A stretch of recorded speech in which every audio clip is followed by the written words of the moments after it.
right at the back of the grid. He's the last one there. Green flag has waved, the red lights have gone on, and they go out now after a longish hold.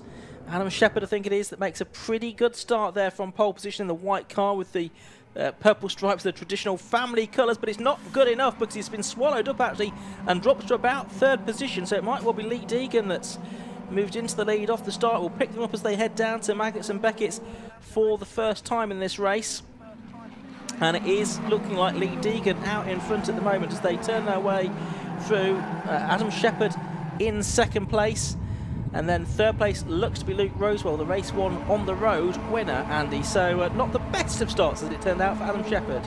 I have to say that I was holding my breath, hoping that Shepherd, Rosewell and Barmer were even going to make it out of Copse Corner because they were 3 wide, and Shepherd was really getting squeezed in the middle, but he came out of it well in second, and he's straight onto the tail of Lee Deegan, with whom he diced in race number 1, with Rosewell by the looks of it in third, and I think that's Aaron Sharp fourth. On the grass further back is Tate Taverner, and bounces back on the road. Tate was in the thick of things in the early part of this morning's first race as well, so again finds himself 3 wide now as they come out of Luffield Corner. That's Jeff Humphreys to the outside, and Joe Jessup I think in the 28 on the inside line. Across the line then at the end of lap number 1, entertaining stuff already with Lee Deegan and Adam Shepherd trying to make a break.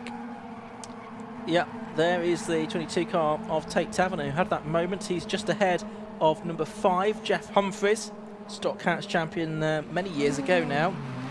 Been racing in different things since Clio's. We've seen him in Classic Stock Hatch as well. He's up the inside of Tate Taverner as they go into Beckett. So this will be for 8th position.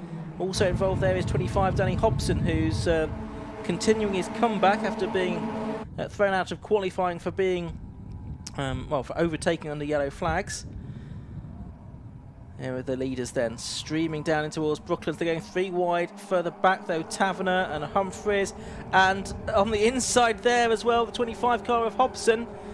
He's won Civic races in the past in a different category, but he's not able to make it through there. Humphreys it is in the black car that's prevailing for the moment. Taverner trying to unseat him. Humphreys kicks up a bit of dirt. Most of the speed there being carried by Hobson, but they're bringing the next 2 cars into the equation as well, which I think is Joe Jessup and Jack Thomas. 2 or 3 times there they should have had an accident and somehow managed to gather it all together. Very entertaining stuff, but right on the limit. Taverner I think managing to fend off Joe Jessup for the no, that's not Joe Jessup, is it? Behind that is Danny Hobson in the 25, sorry. Then it's Jack Thomas and then Joe Jessup, who's fallen down the order a bit. Thomas now in the number 7, closing right in. New fastest lap for Lee Deegan, then a 1 minute 8.23, means he's just under half a second ahead of Adam Shepherd, so not really getting away from Shepherd. Luke Rosewell still third. There you can see the top 2 have gapped Rosewell slightly in third position, with Aaron Sharp 4th position, then another gap back to Mark Barmer and Jack Lees, and then this big battle going on behind them. Wherever you look, there are good battles at this early stage. Yeah, fantastic racing from the TEGIWA Type R Trophy.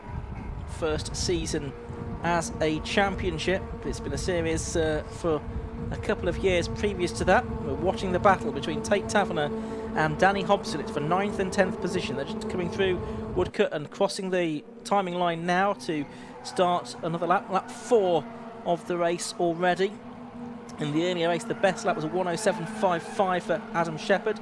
That was the lap record. No one below a 108 so far in this race. The top 2 just about have dropped Luke Rosewell, I think, haven't they? About a second between second and third, Andy.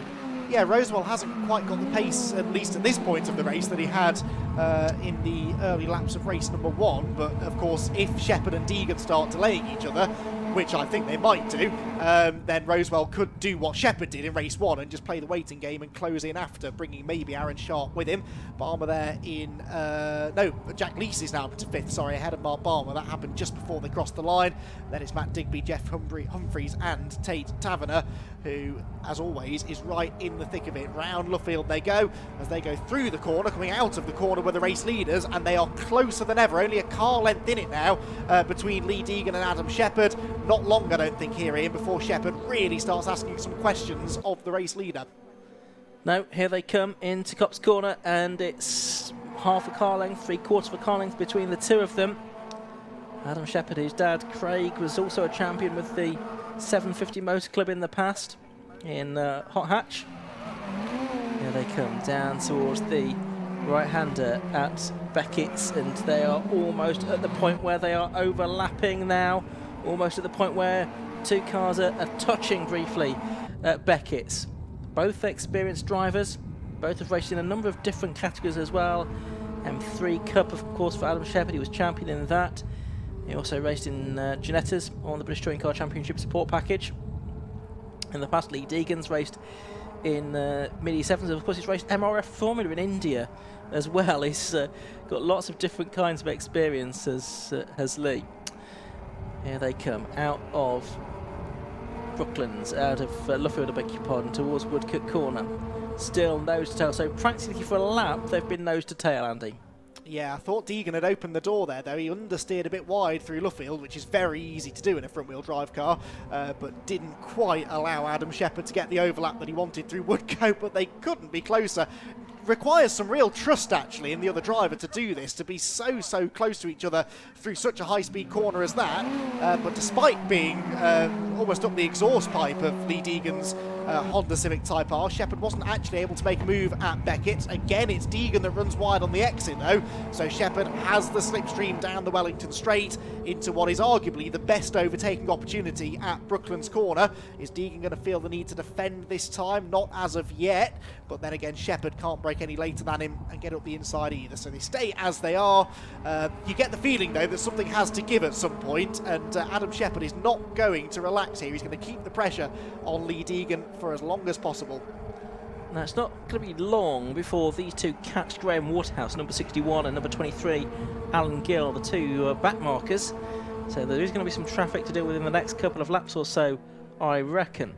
Down towards Copse again, this for the 7th time of asking. 2 tenths of a second between them. They're both into the 107s now. 107.90 for Lee Deegan is the best lap of the race so far, but not as fast as Adam Shepherd managed in the earlier race. 107.55 it was for him. Towards the right-hander at Beckett's they go.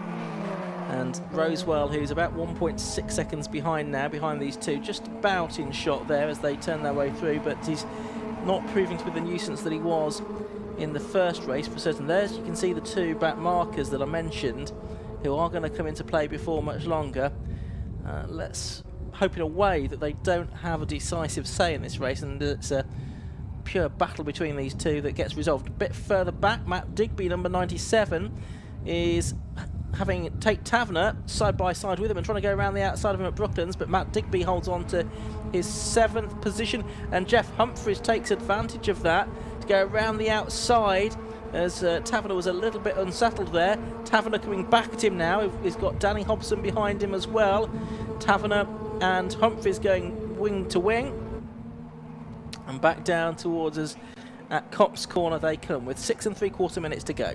Yeah, Danny Hobson trying to take advantage of this as well, and he might be able to pick 2 places up for 1 because they made contact now. Tate Taverner and Jeff Humphries for the 2nd corner in a row. There was a bit of a tangle up at Luffield. That delayed them both, brought Hobson onto their tail. Luckily, though, they survived, both of them more or less in one piece, but that does have...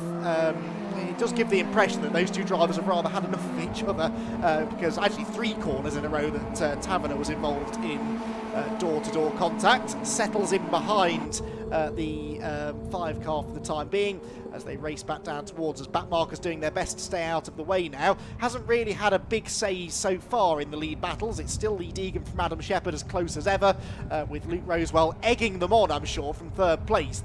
What he really wants to see here is a bit more side-by-side action between the top 2 to allow him to close in. Hobson and Taverner supplying the side-by-side action for the moment. Taverner spent a lot of this race alongside somebody else, various different characters as the race has unfolded. Hobson here on the inside line. I thought Hobson might have made a bit more progress than he actually has during the course of this race. He started at the back, he'd qualified actually pretty well before he was his times were disallowed effectively, and that's Taverner and Hobson getting together, and that puts Hobson into a slide. He's on the grass, and again, as we've seen other drivers do during the course of this weekend, he's picked up the pit lane exit to rejoin the track. Yeah, that was Taverner was trying to get the switchback. He lost the place on the inside, and he was trying to tee up the switchback, but didn't quite judge it right. Just got into the back of Danny Hobson, who did really, really well to save that and not get himself into a bit of a tank slapper. That shows that he's got a few years of front-wheel drive experience. Adam Shepherd just saying hello here to Lee Deegan, just tapping a little bit of a message onto the rear bumper, as he has done for a few laps through Luffield Corner. Not hard enough to unsettle Lee Deegan, just letting him know that he's there, sending a clear message to the race leader that he would quite like to take that lead off him, if that would be at all possible. So far, though, it hasn't. Lee Deegan successfully defending this lead, and the pressure he's under here is almost unimaginable, because rarely, Ian, has it been more than a car length between these two, pretty much since the start. No, it's been very close indeed. A lot of respect, I think, between these two as well. I'm sure they turn their way through Beckett's once again, and it's still, as you say, not even a car length between them, with 4 minutes to go. The gap as they cross the timing line, 23 hundredths of a second, which probably is not necessarily representative of how close it is around the rest of the lap. Rosewell you can still see there in third. Aaron Sharp, number 35, in fourth, you just saw in the background as well. He's having a fairly quiet race at the moment, 'cause he's a couple of seconds there clear of Jack Leeson, Mark Barmer sixth. But these two turning their way around Luffield, still pretty much nose to tail, and time is running out now. We've got 3.5 minutes by the time they go over the line left to go, so they might just squeeze 4 more laps out of it. I can see actually a black and white driving standards flag there being shown to Lee Deegan. So is Adam Shepherd going to inherit another victory here due to penalties and such like? Of course, maybe that's why he's not really attacking Lee Deegan so much. He can probably see that Deegan is exceeding track limits. He may well have spotted that black and white warning flag as well. So if he just keeps the pressure on here, he knows he could force Deegan into doing it again and getting a penalty. Danny Hobson again side by side with someone going through Copse Corner. This time that will have been Joe Jessup, I think, wasn't it? Yeah. Who he's trying to get past, but Joe successfully defends the position through the first corner and does so again into Beckett's. Novice cross there on the back of Jessup's car as well, so that makes this an even more impressive defence. Yeah, just behind him is Jack Thomas as well, one of the returning drivers from last year. So there's Matt Digby and Jeff Humphries, two former Stock Catch front runners in 7th and 8th position. This tightly controlled Type R trophy is almost a successor, really, I suppose, to Stock Catch in a way, as we've got Hobson there trying to get the place away again from the 28 car of Jessup, the blue, white and red car, and this time he succeeds, so he's going to go back into the top 10, which he briefly vacated for, well, just under a lap. So Hobson in 10th place on the timing screens. He remains with 2 minutes of the race left to go. Deegan still leading Shepherd, and the gap across the line that time was 25 100ths of a second, so it's very similar. Almost every lap those two cross the line. We'll pick them up again shortly, no doubt, as we're watching this battle a bit further back. Jack Thomas there with Dave Fricker just behind him. Now Dave started the race in 8th position, so he's dropped back a bit in this race to 13th. Yes, he has, hasn't he? Lost a bit of ground from where he started. Leader's about to come through and start what will probably be the penultimate lap of the race. I'll tell you what is happening is that Luke Rosewell is catching them both. He's doing Adam Shepherd here, isn't he? Lapping a bit quicker as the top two start to intensify their battle. This battle couldn't get much more intense, could it? Danny Hobson with that little witness mark on the right rear corner after his tangle with Tate Taverner a few laps ago.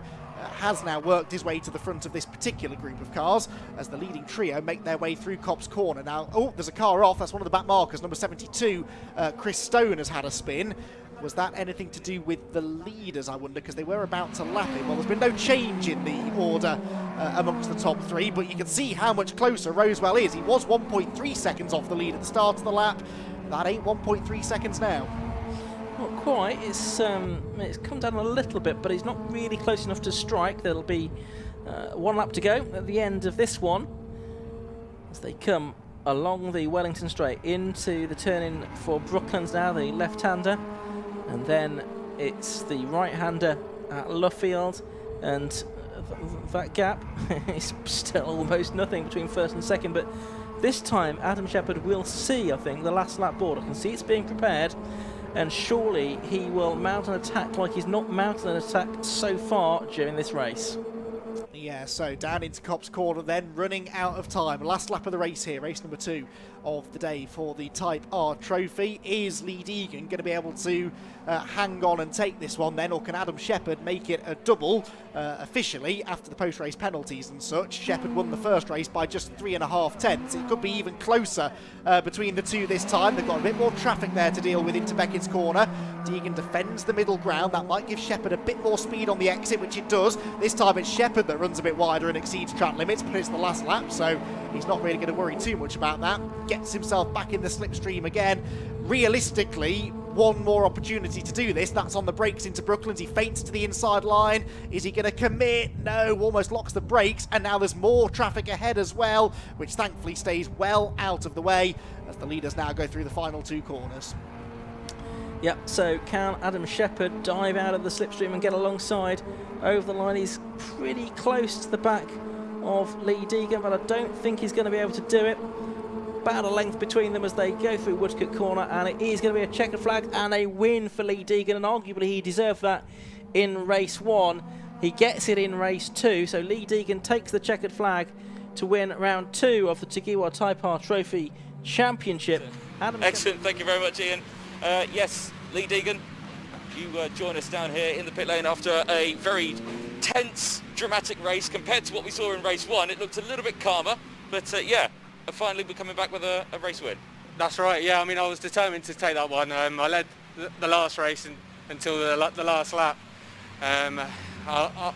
That's how racing should be. Me and Adam, we didn't touch once, and we must have been millimetres away from each other the whole race. And all respect to Adam, he never touched me. The first race was a little bit too rough for my liking, but I was determined to get that one back. Yeah, definitely so. And you can see the battle scars on the car here as well from race 1. And that was obviously from all the contact that we saw down through the Maggots and Beckett's complex, and of course a lot of lunges that we saw in that previous race. But like you say, yeah, a lot calmer, a lot more tame this race. That's right. I mean, that contact didn't lose me the race in the last one. It hindered me and it allowed other cars to catch up. But it was more the back marker that sent me sideways going into turn 1 on the last lap. So yeah, I mean, it's first weekend in the car. Area Motorsport have done a brilliant job. Fresh car out the blocks, and we've picked up a win. So push on to round 3. No, excellent stuff. A great result then for yourselves and for the team. Well done. Thank you very much. Spot on. Well, an excellent result there for Lee Deegan after a dramatic first race from earlier today. We're on to the penultimate race of the Saturday today. It's time for those BMWs again.